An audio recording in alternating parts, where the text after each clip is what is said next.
L'harmonie de la nature. Merci beaucoup de votre contact.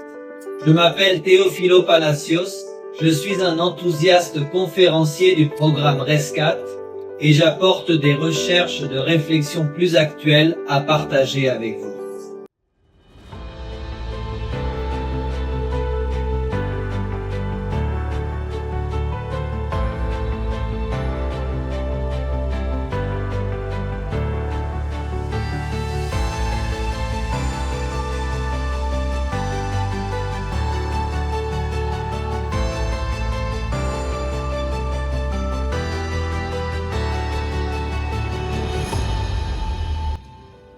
Au fur et à mesure que les choses se déroulent, je me demande quelle sera la nourriture humaine dans le futur. L'harmonie avec la nature signifie que l'homme entretient une relation équilibrée et respectueuse avec son environnement naturel. Cela implique des effets interdépendants entre tous les êtres vivants et les écosystèmes afin qu'ils se protègent et se préservent mutuellement. Nous devons apprendre à utiliser les ressources naturelles pour qu'elles ne soient pas épuisées ou consommées afin de maintenir l'équilibre écologique. Vivre en harmonie avec la nature signifie aussi valoriser la biodiversité et comprendre le rôle de chaque espèce dans un écosystème. Coopérer pour les protéger et éviter la pollution et la dégradation des espaces naturels, ce qui est important pour le bien-être humain. Comment produire et consommer sans laisser de preuves, de traces ou de dommages à l'environnement afin d'assurer un avenir durable aux générations futures? En théorie, l'agenda 2030 socialise ce qui nécessite beaucoup de sagesse et de conscience lorsqu'il est produit et consommé, car les effets ultérieurs peuvent être fataux pour le bien-être commun. Comment fabriquons-nous nos produits et comment utilisons-nous ces services? Quel pourcentage d'usure laissons-nous dans l'environnement? L'agenda 2030 indique que nous devons minimiser les impacts négatifs en utilisant des matériaux durables pour minimiser les impacts négatifs sur l'environnement, en respectant les droits du travail et en utilisant efficacement les ressources. Dans l'environnement, tout en favorisant la conservation des ressources naturelles, les matériaux durables proviennent de ressources renouvelables telles que le bois, le bambou, le coton biologique et les plastiques biodégradables qui réduisent la nécessité de remplacer fréquemment grâce à leur longue durée de vie, car ils se décomposent naturellement sans nuire à l'environnement, assurant ainsi la construction d'un avenir plus durable et respectueux de l'environnement. Cette approche implique la coopération de tous, c'est-à-dire qu'il faut s'adapter à un mécanisme préparé à l'avance pour pouvoir survivre à l'ère de Béryl. Quel est le mécanisme de la vie? Elle implique la participation de toutes les parties prenantes, des entreprises, des consommateurs, des décideurs politiques et des chercheurs.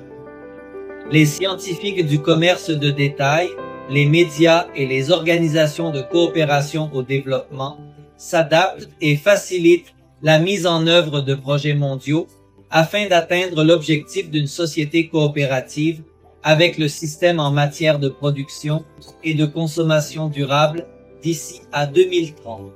De cette façon, naturellement, il n'est pas endommagé ou usé. Comment ces objectifs peuvent-ils être atteints en réduisant considérablement les déchets de production et les dommages aux produits?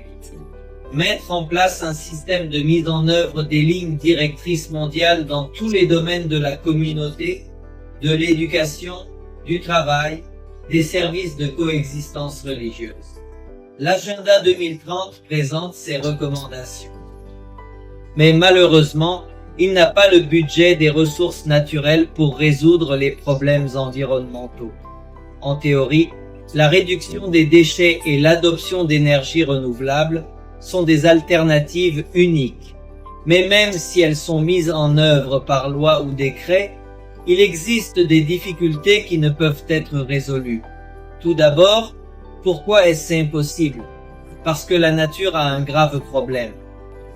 Elle fut rabaissée, usée, pesée sur elle par la malédiction causée par la désobéissance humaine dans le jardin d'Éden.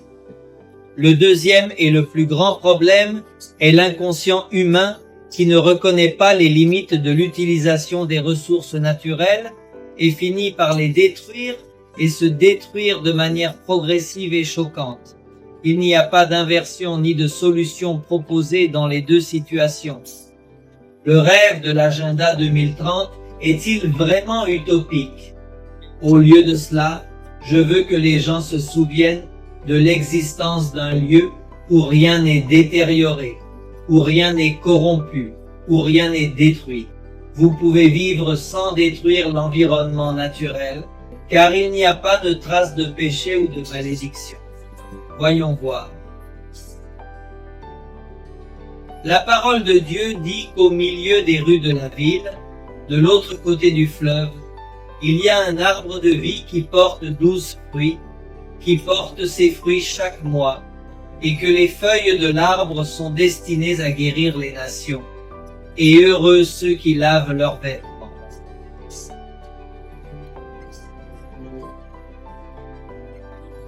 Et entrez par les portes de la ville.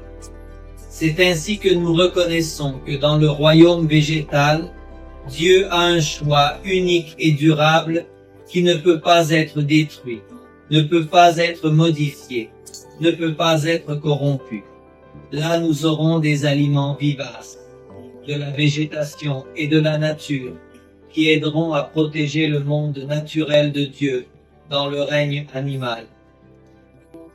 La Bible dit que le loup et l'agneau, le léopard et le petit bouc s'allongeront, que les veaux, les lions et les animaux domestiques marcheront ensemble, qu'un enfant les paîtra, que les bœufs et les ours passeront et que leurs petits seront jetés ensemble, que les lions mangeront de la paille comme les bœufs, que les enfants des saints joueront sur les grottes d'Aspi, et que les enfants fraîchement sevrés tendront leurs mains sur les grottes des serpents venimeux.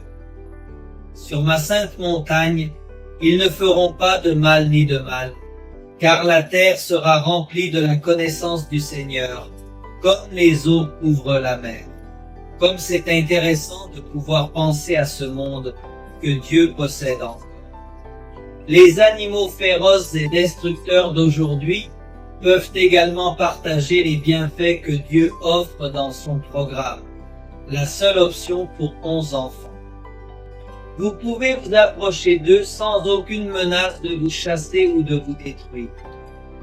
Nous comptons sur ce plan de Dieu dans notre vie sociale, la parole de Dieu, et une fois par mois, chaque sabbat, ils viendront et adoreront devant moi, dit le Seigneur.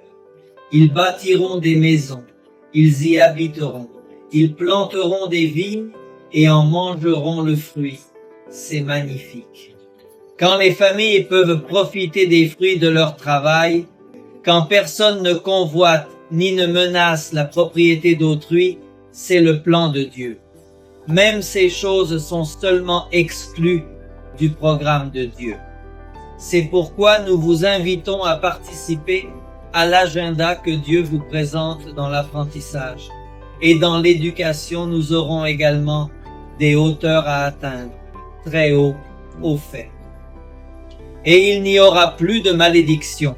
Le trône de Dieu et de l'agneau y sera, et ses serviteurs les serviront, verront sa face, et son nom sera sur leur front. Tous tes enfants seront instruits par le Seigneur, et la paix de tes enfants se multipliera. Comme il est intéressant, chers amis, d'avoir un programme éducatif avec vous dans l'agenda de Dieu.